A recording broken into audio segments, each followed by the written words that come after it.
to let everybody on this call and all of our viewers who are watching know that we are currently accepting submissions, and we accept submissions through June. We take a short break in the summer. July and August we don't read, but 10 months of the year we do. All of our submissions come through Submittable, and we give a really close reading to all of our submissions. So today's reading will give you a flavor of the kind of work that we publish at the MacGuffin. And I do want to encourage everybody to submit to us. I really want to welcome our 6 readers today. We have 3 poets who will be reading and 3 fiction writers who will be reading. And we're going to kind of alternate a poet and then a fiction writer and then a poet and then a fiction writer.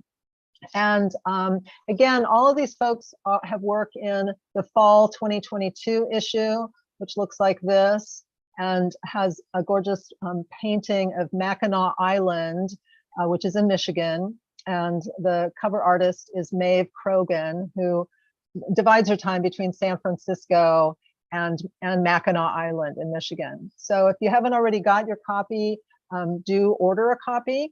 And we also offer subscriptions, and you get a little bit of a price break if you subscribe to the MacGuffin. So one other thing I want to announce is that I want to encourage you all to visit us at the AWP conference, which will be in early March in Seattle. And we have a table there, and Gordon and I and some other staffers will be at that table. And we love meeting contributors and prospective contributors. I met one of our authors today at the AWP this past year. So if you're at AWP, come by our table, the MacGuffin table. That's pretty much what I want to say. I'm really looking forward to hearing our 6 contributors read today. And thank you all for tuning in. And I'm going to hand it back to Gordon, who'll be introducing each of our 6. Thanks so much.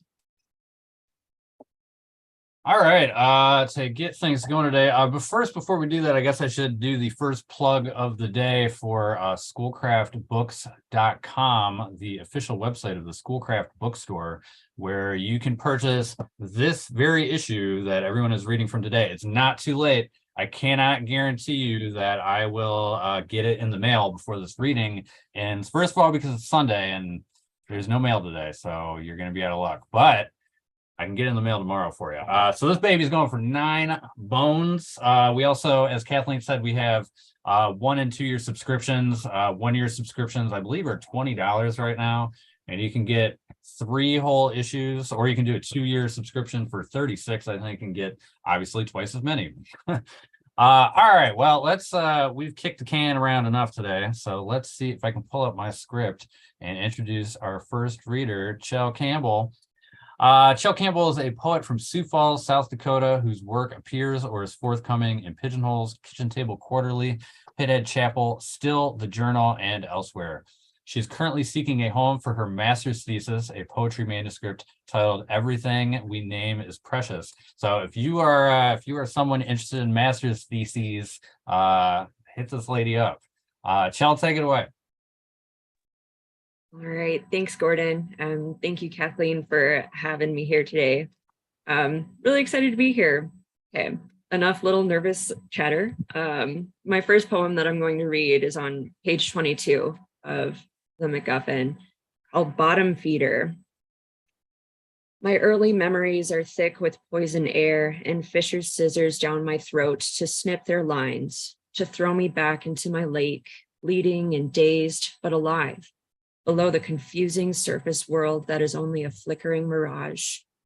Now I anchor the hooks from my lips onto my gills, become a river Medusa with silver hair, cease counting the white cross scars on my body and start counting the days I survive.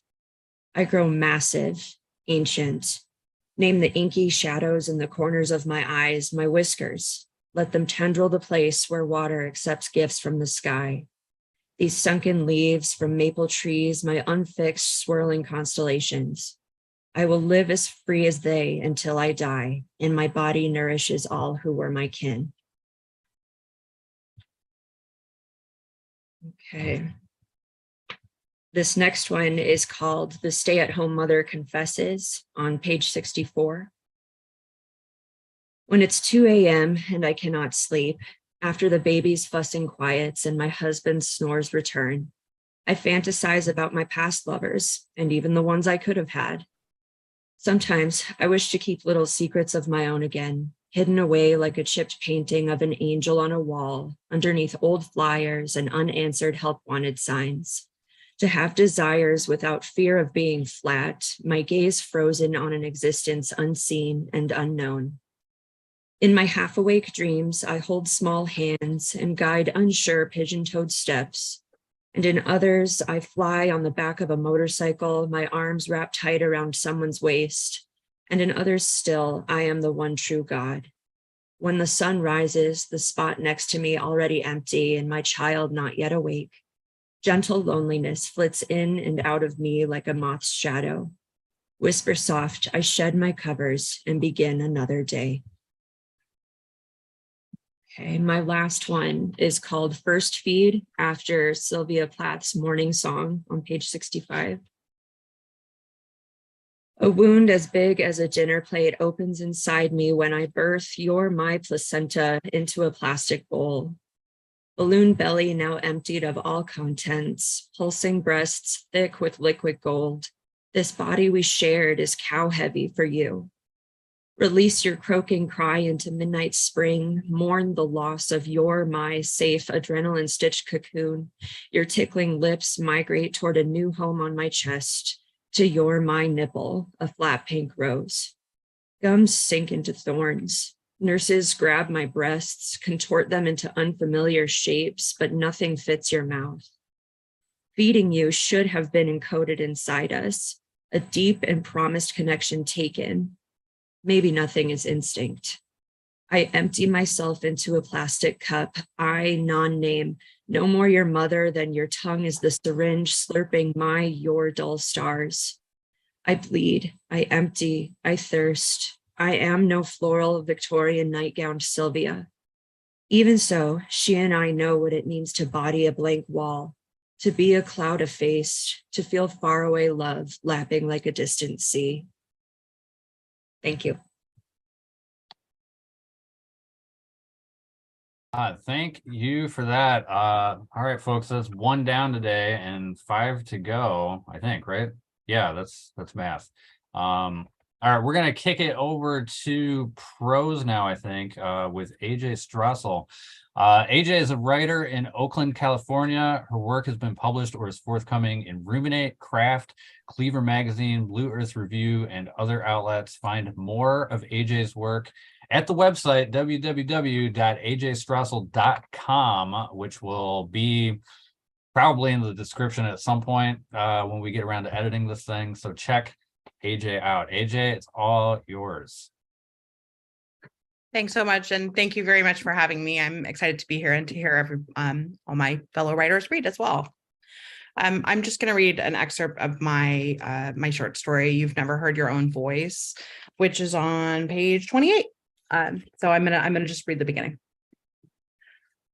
I was too polite to tell Richard he'd cut off my finger. Later, the doctor said I'd probably been in shock, but really, it just seemed histrionic to bring it up in the heat of the moment.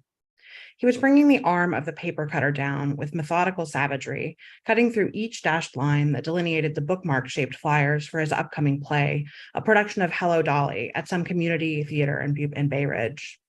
I stood next to him, feeding the sheets through carefully, saying, now, now, now, as he brought the arm down with that satisfying shink again and again. I'd stopped looking at the operation below for a moment and let my hand slip too far through the space between the blade and the gridded wooden base. There was a pop, followed by a shocking lightness in my left hand. Richard gave 4 more strokes of the cutter, an automaton grinding forward, not realizing something is caught upon the gears. Then he noticed. There was a lot of blood. He hustled me into a cab downstairs, my bleeding stump pressed into a hand towel. We were silent on the way to the hospital. Before, Richard would talk and talk, filling up every conversational crevice. He told me about the intricate deliberation process of selecting his new Saab over a Volvo, how he'd had terrible risotto at a restaurant that was supposed to be authentically Italian, how the title number in Hello Dolly was deceptively simple sounding, but required a breadth of experience to execute on pitch. How he'd come to realize that Yancey had separation anxiety, making acupuncture a more effective treatment than the antidepressants he'd been giving the dog for the last 18 months. He used a florid Italian accent when he was talking about the risotto, then told me it was a regional dialect specific to southern Sicily. He lived in the penthouse at the top of the building, far removed from the cell block row of studios on the ground floor, one of which was mine. The night we'd slept together, Richard told me his work was about breaking words down into their constituent parts. Sounds like shorthand, I said. I thought you were a typist, he said. Isn't that the opposite of shorthand? I'm not a typist, I'm a stenographer. Well, I think we're talking about two different things, he shrugged and went on. This is kind of a famous example in the industry, but Matt Damon really struggled while playing a South African with saying the word South Africa. Can you believe it? Their DC, that's dialect coach, like me, told him to walk around the whole day with just the sounds, like a song stuck in his head. South Africa, South Africa. He got it eventually. Most of them do, but sometimes they just need us to tinker a bit. Do you want me to go? I asked. There are all these tricks, but it's not simple if that's what you're thinking. It's all phonetics. Ireland, that's Ireland if you're doing Irish. You say the word tin for 10 if you're doing Australian. Well, Western Australian anyhow. While I dressed, he said he'd had a great time, but wanted to keep things platonic. And also, would I still be able to watch Yancey next week while he was on set? Our ages were a palindrome, 24, 42. The following week, I slept curled around the dog, my eyes clara red, wheezing. Mother told me how to hold a man's interest. You must agree to at least 70% of his proposals in the bedroom, be slim enough for him to lift you, and stamp out any hints of stridency in yourself, or he will think you're not worth the trouble. Mother believes in hosting men as if they are honored guests at a party she's throwing. Accordingly, during sexual encounters, I carefully project an aura both welcoming and slightly detached, like a dental hygienist. Richard had seemed to want something more from me. He pushed and pulled at my limbs with an intriguing lack of decorum, asking, "Is this working?" and then looking skeptical when I nodded. I don't know what he would have done if I'd said, no, that feels like nothing at all. After, when I looked more closely at a print he had on his wall, I realized I had taken an inaccurate measure of him and the grubby intimacy he'd evidently desired. It's Dream of the Fisherman's Wife, Richard told me earlier in the evening when we were hazy with the Manhattans he'd made, when it had become clear that there would be sexual congress. Men are beasts, aren't they? He said sagely, like he was telling me a secret. I assessed the print as I left, and the depth of avarice displayed was utterly beyond my understanding. Each detail revealed depravities untold. The octopus rising out of the steaming water between the legs of the sprawled woman, as large and lush as the foregrounded mountains. The tentacles more pigmented than the bulbous head, as if all its blood had rushed into them. The way the animal pressed into her vagina so forcefully that its mottled pink skin rippled up toward the black moons of its eyes. Scribbled characters, language, filled all the white space in the image, an unknowable din that flew up around them like steam. What sort of man would hang such excess in his bedroom? I had been out of my depth. "Goodbye, Dolly," Richard called as I let myself out. I'd only seen him 3 times since then. Halfway to the hospital, I realized we had forgotten the top third of my index finger. In the noise and blood of the moments afterward, we'd simply rushed out the door. I also realized that although he wasn't speaking aloud, I could still hear Richard. There was a version of his voice, whirring deep in my mind, inaudible to the naked ear, but unmistakably present. "I better call Marty," it said. "She doesn't seem litigious, but you just never know." The doctor at the emergency room said the finger couldn't be reattached because it had been too long by the time Richard retrieved it, and anyway, it was significantly gnawed because he'd also forgotten to kennel Yancey when we caught the first cab. She numbed my finger, then crisscrossed black stitches over the top of it, like she was lacing up a tiny corset. The needle was long and thin. She said I should come in next week to talk prosthetic options, but it was difficult to pay attention because I was hearing that internal, parallel version of her voice as well, enraged and exhausted. "If Elaine doesn't remember to put the goddamn cans on the curb tonight, I'm leaving her. I will actually do it this time." When I got home from the hospital, I knew I had to grapple with the ramifications of my disfigurement. I was set to begin my 3rd real gig at the courthouse the following morning, and my prospects for excelling in the position seemed limited if all my fingers weren't available for the job as well. "How perfect for my little mouse," Mother had said when I told her I'd signed up for the court reporting training program. "The world beats its drums too loudly in your ears, doesn't it?" She sounded as if she'd been expecting this outcome and found it neither amenable nor offensive to her. She hadn't known just how natural it would feel to me, how wonderfully sorcerous it was to pluck speech participles from the air and render them into hieroglyphics that only a handful of souls could translate. I was hardly going to let a freak injury derail me. I just needed something that could fill in for a bit, and I realized I had a serviceable alternative in my refrigerator. The next morning, I carefully placed the piece of baby carrot on the stump of my finger with a small pad of gauze beneath it. The wound felt almost scalded, and as I pressed the cool, flat base of the baby carrot to it, a bright wave of pain broke over me. After I taped it on with athletic tape, then wrapped it in a thin layer of bandage, then taped the whole thing over again, it looked miraculously credible. The immediate problem had been addressed, but the other, as I discovered on the train to the courthouse, was very much still at hand. That's it.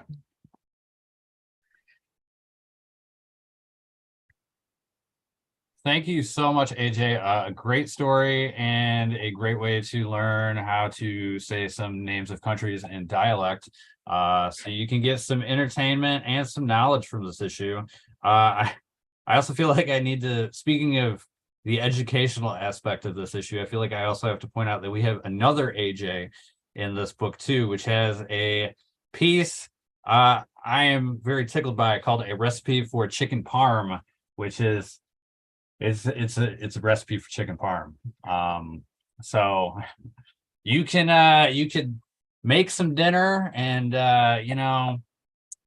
read some stuff while you're waiting for your chicken to cook there, man. Like, issue 38.2 has it all. Going for the low price of $9. Schoolcraftbooks.com, which will appear here, hopefully, if I'm not too lazy to edit that in. But I digress, as I often do. We're going to kick it back to poetry now with our next reader, Kristina Moriconi. Kristina Moriconi's work has appeared in a variety of literary journals and magazines, including Quartet, December, very topical, One Art, Bellevue Literary Review, and Thimble. Her lyric narrative, In the Cloakroom of Proper Musings, was published by Atmosphere Press in August 2020. She lives in Pittsburgh, Pennsylvania, if you couldn't tell, with her husband and dogs. Kristina, it's all you. Thank you, Gordon. And yes, I do apologize. I don't usually wear football fan uniform to a reading. And thank you for having me. I do have a little bit of a sore throat from screaming so much, so I might need to stop and drink a little bit. So my two poems are the last two in the issue on page 150 and 151. The first one is Unspoken. She wakes early morning to a red-orange sky, pauses first, then cries. She can think only of Ukraine, its cities burning, its people buried alive. The bombs, perhaps, edging closer now to the country she calls home, looming inside each moment, a credible threat of borders crossed. Alone, she stands beside her bicycle, afraid.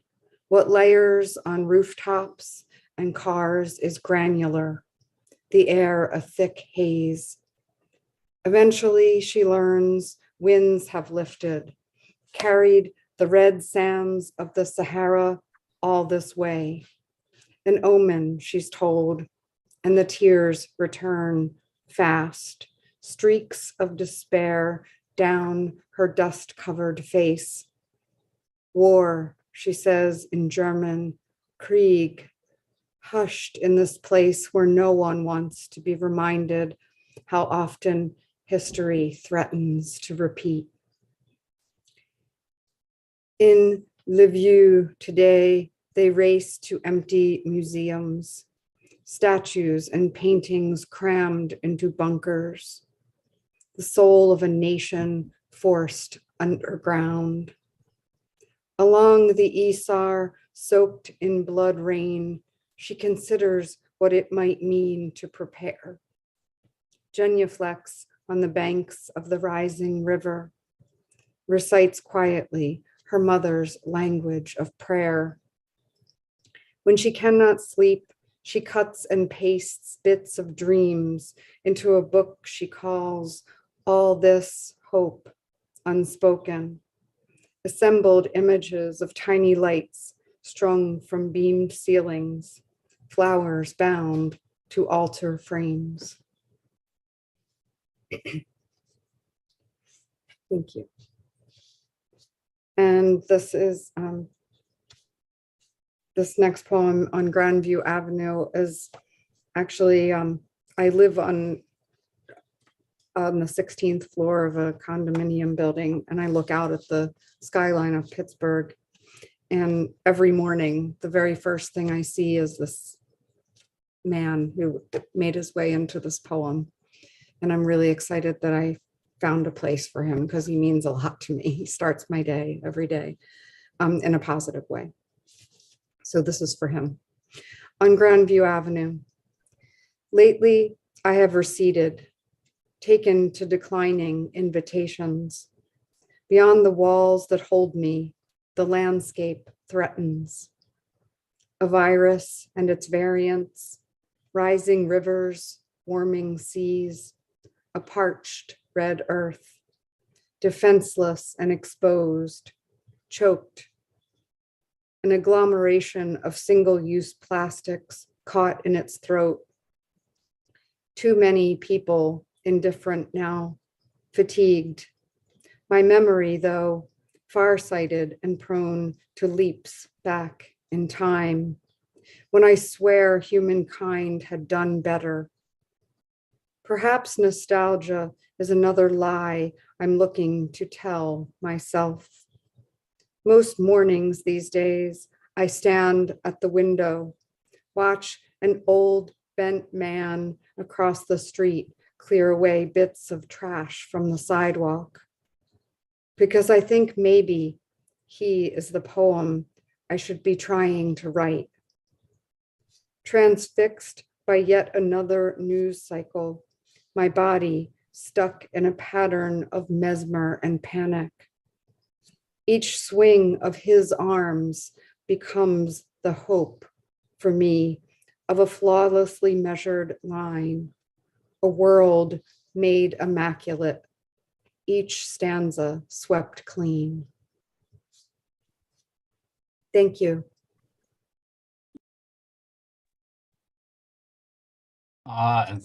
Thank you for reading that, and also for giving that backstory. It's good to hear some art put out in the world about someone who starts your day in a good way, because I can think of a lot of people that start my day in a bad way that I would like to write some poems about. That guy down the road that just leaves his lawnmower going for hours on end, that guy, yeah.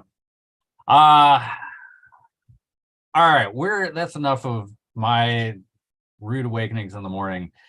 We are going to kick it back to the prose side of things for our next reader, with Gregory Wolos, longtime caller, first time when we published, I think.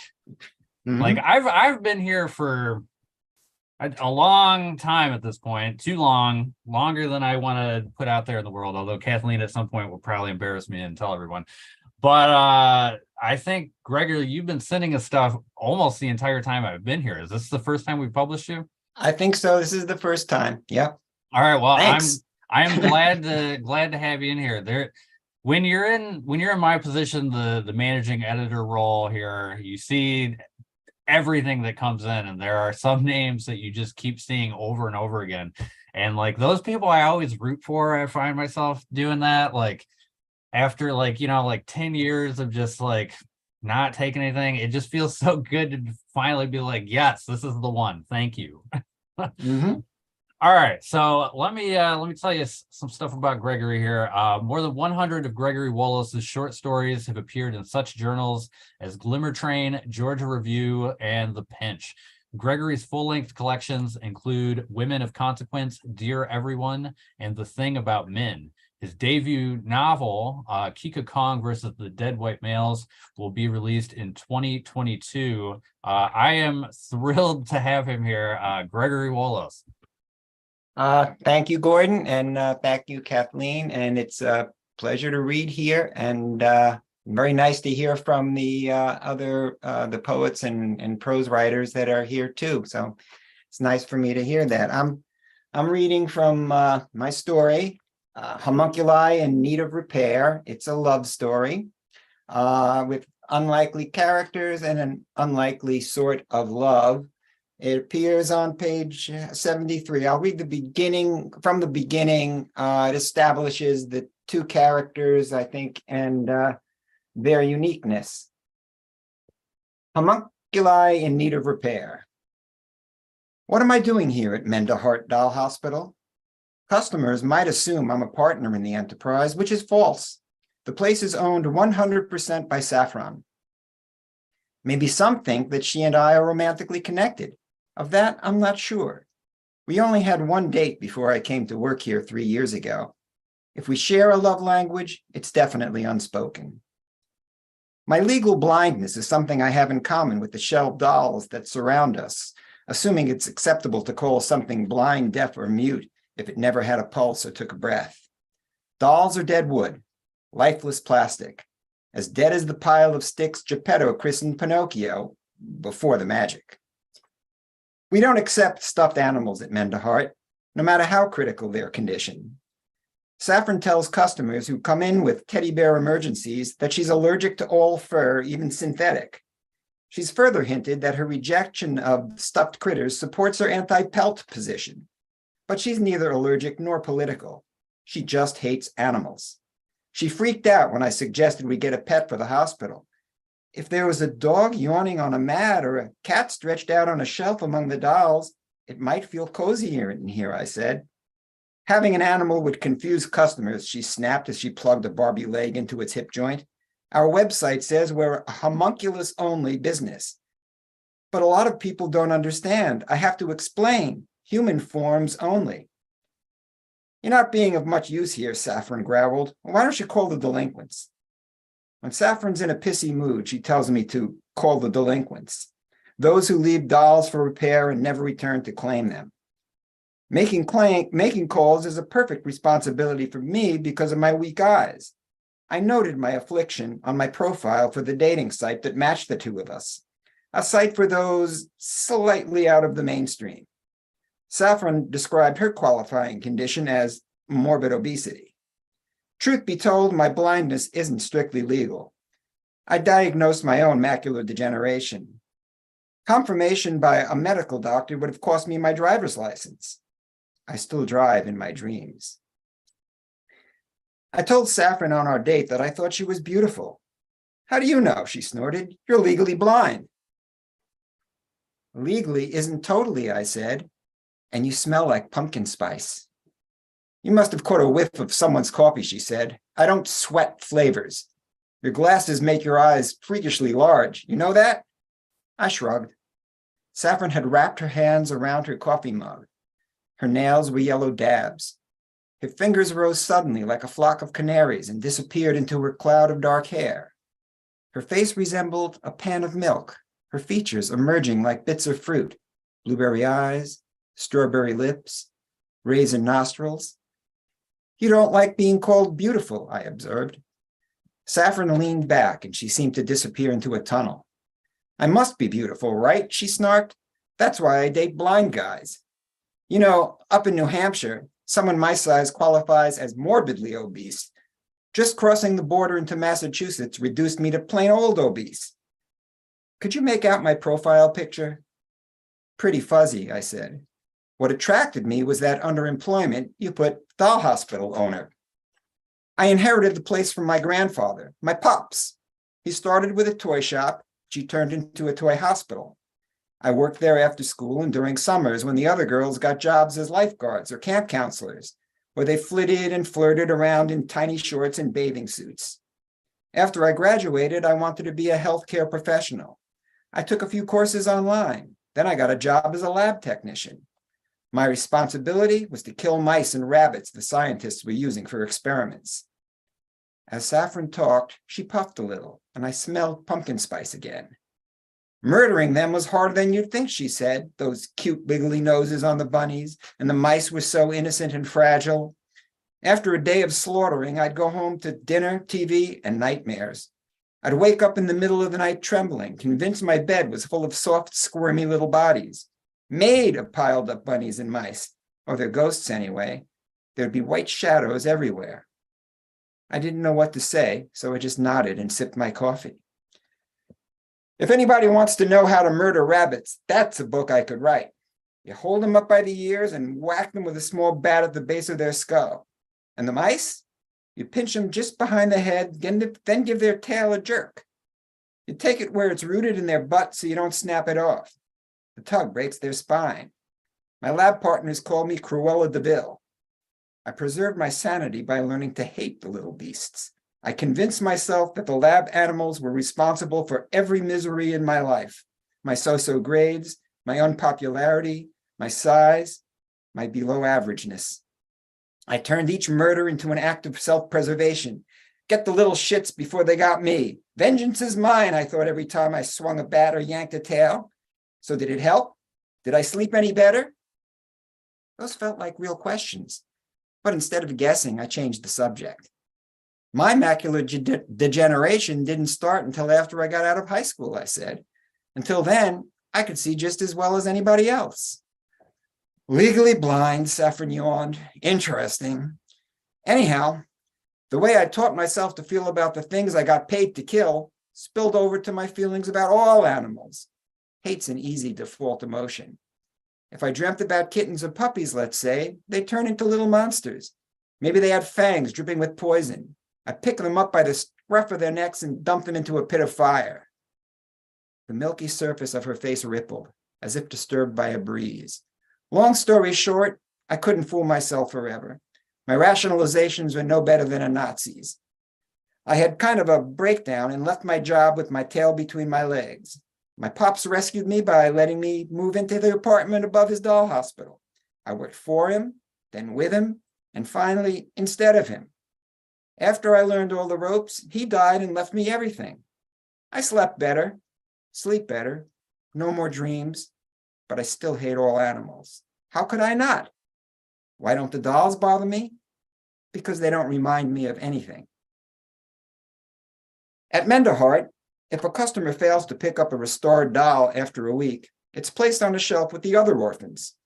After 3 notifications, we consider the dolls our property to sell or toss as we see fit. On slow days, or when Saffron wants me out of her hair, I'll make a few calls like this. Me. Hello, this is Eric from Menderhart Doll Hospital. Is this Mr. Blah Blah? Customer. Yes. Me. I'm calling in regard to the Baby Awesome doll you dropped off on April 15th. Our records show that repairs were completed on April 22nd and that we first notified you on that date. We have attempted to contact you twice after that. As per our policy, we have today released your Baby Awesome for sale to all interested parties.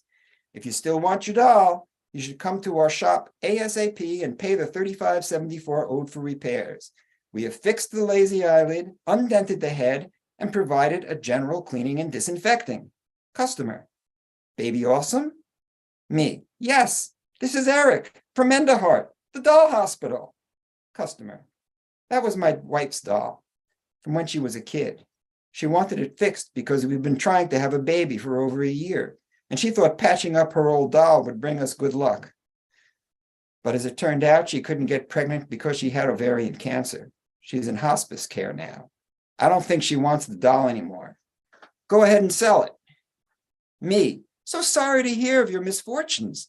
Maybe your wife would find comfort in a reunion with an old companion. Customer. I don't think so. Sell it or toss it. I don't care which. Me. Given the situation, we could offer a 30% discount. Customer. No, thank you. Me. A memento for you of better times. Customer. Eric, did you say? Eric? My wife is terminally ill. She'll be dead in a month, maybe 2 if we're lucky. Do whatever the hell you want with the damn doll. Please don't call again. Me. Understood. You can tell your wife we'll make every effort to place her Baby Awesome with, hello? Hello? That's it. Oh, thank you so much, Gregory. That is a great story. Oh man, so glad we could get that one on our pages and finally have you on board here. Thank you. And once again, I cannot stop expounding the educational benefits of issue 38.2. If you want to make chicken parm, boom. If you're trying to say Ireland in a different accent, boom. If you've got like a rabbit or mice problem, boom. You can knock all that stuff out in like an afternoon, all for the low price of $9 at schoolcraftbooks.com. All right, we got two more readers, I think, today. Next up, we're going to kick it back to, you guessed it, poetry. If you couldn't tell by now, we're doing a little back and forth, poetry, prose kind of thing. We do publish both, as you are probably aware. So next up, we'll have Janée J. Baugher. Janée is the author of the guidebook, The Ekphrastic Writer, Creating Art-Influenced Poetry, Fiction and Nonfiction, as well as two poetry collections, Coordinates of Yes and The Body's Physics. An assistant editor at Boulevard, she's been featured on Seattle Channel TV, cool, and at the Library of Congress, even cooler. Take it away, Janée.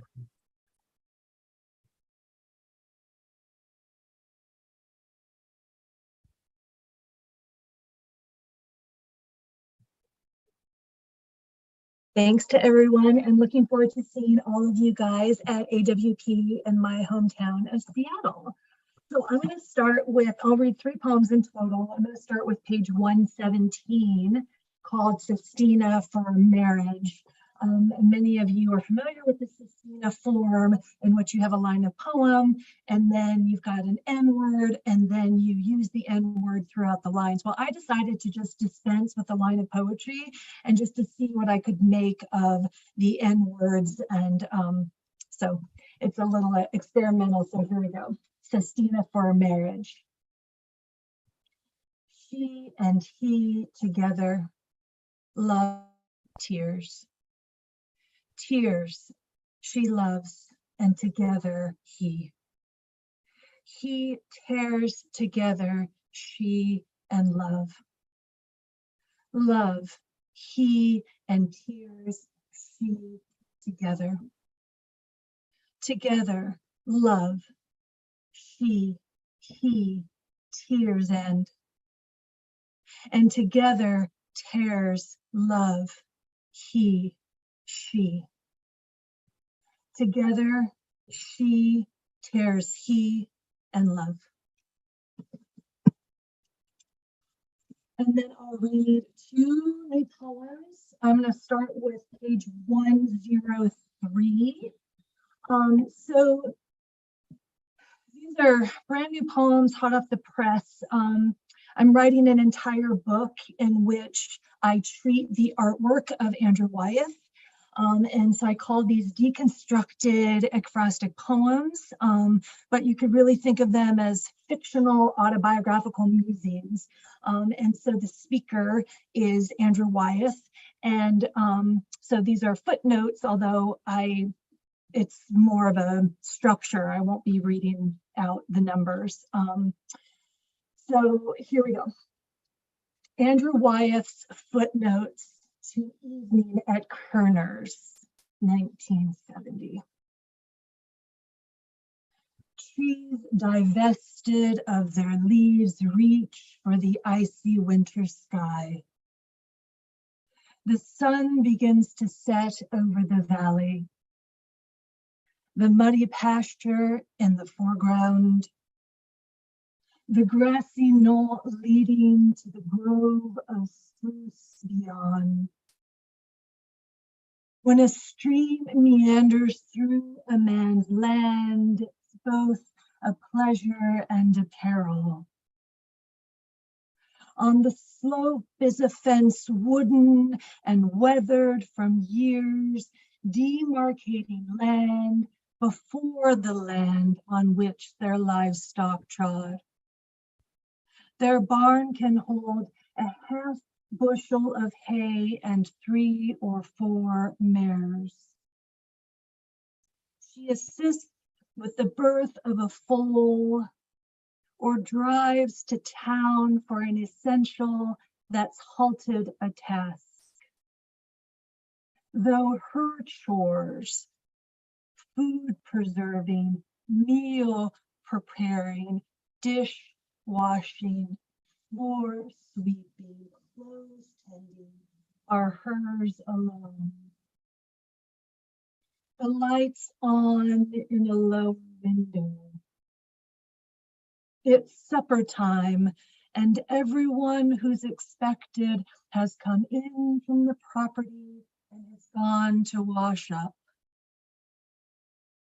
On Sundays, the field's at rest, and no matter the season, she and Carl take tea or lemonade out on the porch.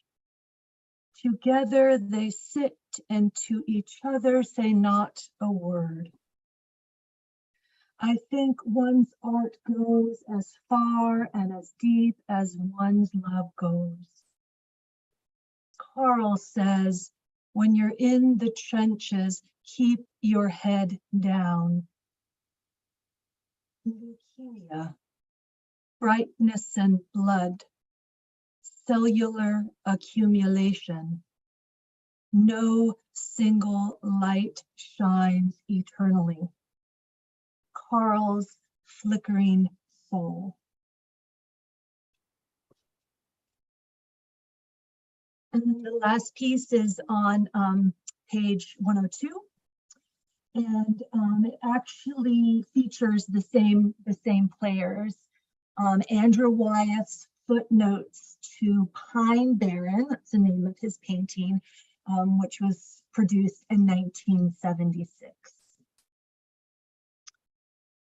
Most people don't have anything to say. So that Anna Kerner never responded was fine by me. Perhaps she saw me watching her gather pine cones and drop them thud into his World War I helmet. I wondered if my tempera could capture both the silence and the crunch of needles and snow under my boots. Could it capture the way in which Anna gathered up grenade-sized cones and how her sadness practically caused me to turn away? Could it capture glints of sunlight off metal, cross hatches of shadow, and a row of trees and the stiff formation of uniformed soldiers? Carl Kerner's helmet could hold only so much. A German honored for his aim and fire, for fortnight and bravery for his killings. You don't have to paint tanks and guns to capture the war. You should be able to paint it in a dead leaf falling from a tree in the autumn. Back home, I imagine she makes a fire, his supper, and then climbs the stairs to her room, where it's easier there to recall being a girl in Germany who loved the forest and who learned most of what she needed by studying trees and scrub plants, searching for signs of new life. Thank you. Thank you, Janée. Appreciate you reading that. Fun MacGuffin history fact. We used to have a Janée on our staff like way back in the day. Not like way back in the day, sometime within like the last like 15 years or so. So it wasn't that long, but we did have a Janée. I don't know what happened to her, but she's not here anymore. Hope she's doing well. Janée, if you're watching this for some reason, give us a call, get in touch. Hope you're doing well. Say hi to the fam. All right, we've got one more reader today. Again, everyone that is reading today has some involvement in issue 38.2, which looks like this, which you can purchase your own copy of at Schoolcraft Books. for the low price of $9. If you give it a couple months, we'll probably drop the price when we get a new issue come out, 'cause then it falls into back issue territory. But like, why would you wait? You know, like, and it's like $2, and we're not going to charge you shipping. And if for some reason you do get something that says it's going to charge you like an outrageous shipping price, get in touch, because that happened to someone recently. Like, they're trying to order like one issue or something, and like for some reason they were getting like a $10 shipping charge, and I'm like, that's more than the book. Like, that's not right. So we got it figured out. But if that happens to you, hit us up over here at MacGuffin at schoolcraft.edu, the email address. You can call the office, but like I think I said at some point, I'm going to be gone for like 3 or 4 weeks. So good luck. All right, closing us out today is Vishwas R. Gaitonde. Vishwas's writings have appeared in Mid-American Review, Bellevue Literary Review, the Iowa Review, Santa Monica Review. That's a lot of reviews. And Epiphany and elsewhere. He was a finalist in the George Floyd short story competition conducted by the Nottingham Writers Studio in England, and his story was published in their anthology, Black Lives. You can get more of Vishwas at the Twitter handle, which looks like We Are JI, which I'm about to put in the chat, which will be more intelligible to me trying to say that. So Vishwas, take it away. Love this story. Thank you for reading.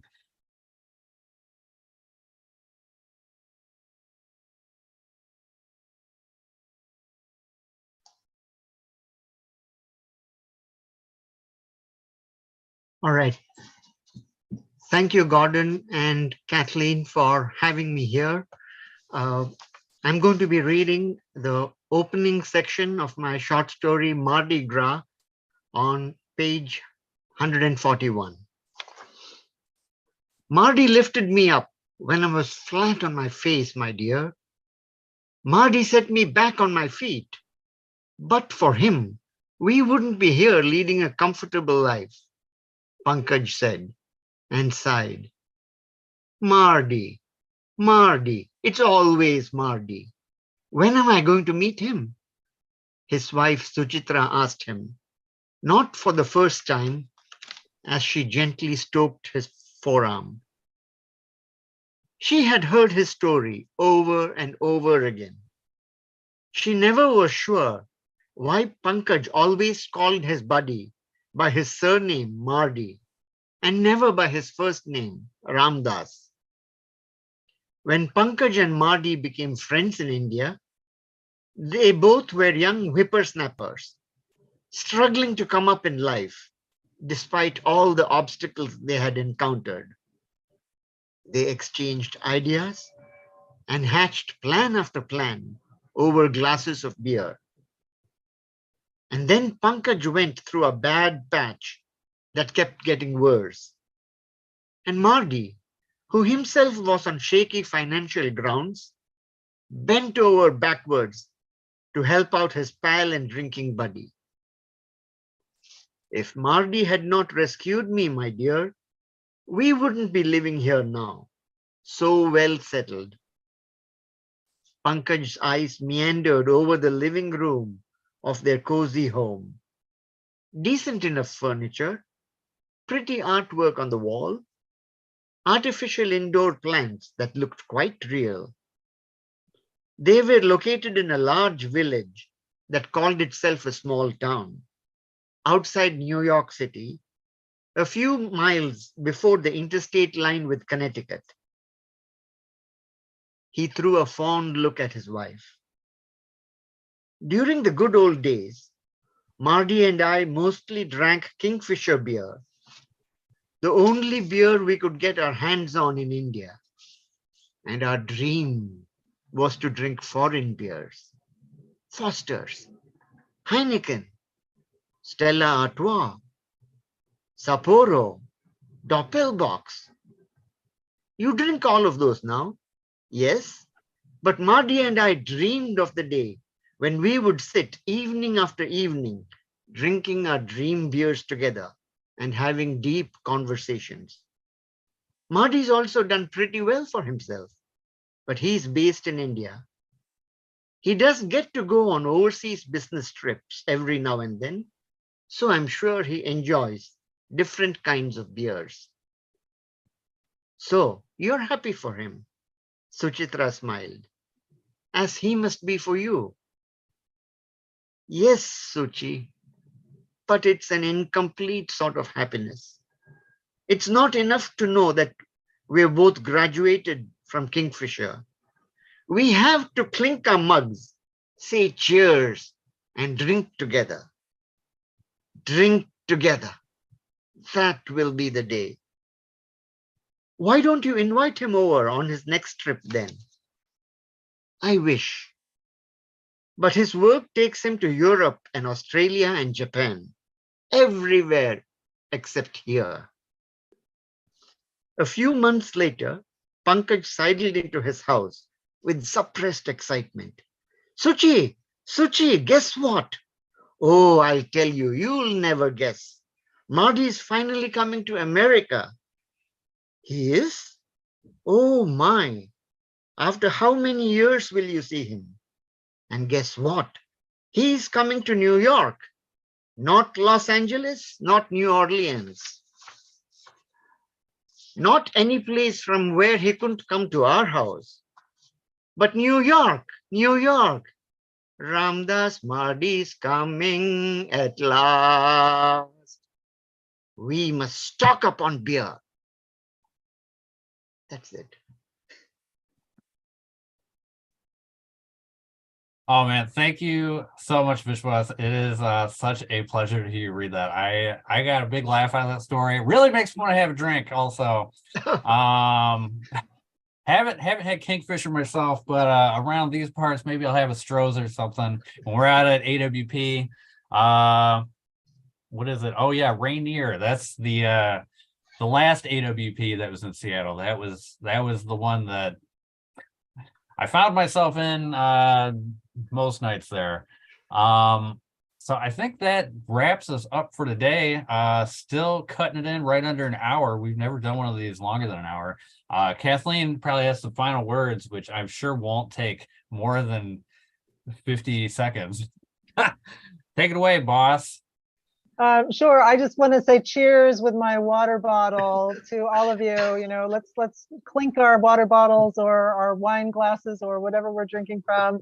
This has been a really wonderful reading. I so enjoyed hearing everybody read. I was really happy to see your faces and hear your words and to have such a nice variety of poetry and prose and different tones. You know, there was a lot of humor, and we love that. We love funny, witty pieces, as well as meditative, contemplative, serious pieces. So I really love that there was a really nice variety of work today. I want to wish everybody the warmest wishes for the holiday season. I do hope that our paths will cross again. Send us more work. Hopefully we will see each other, many of us in Seattle at AWP. I again want to thank all of you, and thanks to Gordon Krupski for all the work he does. And I may have mentioned Gordon's been at MacGuffin for over 10 years, and we're hoping for many more years of Gordon's lovely wit and hard work. Maybe not 10 more. That Okay, might be too much. Well, is the dean watching this? Never mind. Years. I take it back. Some more years. Thank you, everybody. I'd love it if we could all stay after for a few minutes to just chat off the record, off the recording. But thank you again. It was a beautiful reading. I so enjoyed it. Thank you very much. All right. Thanks again. We will see you next time. You can check us out on the social medias. I think everything is now at MacGuffin 1984 for your following convenience. So check us out. We'll let you know when another one of these things is going on. We will be announcing next year's Poet Hunt contest, Poet Hunt 28, very soon. Buckle up. It's going to be a big one. 28, some kind of thing with that, right? Maybe. But yeah, be on the lookout for that. Have a good end of the year, everybody. We will see you next time. End stream and in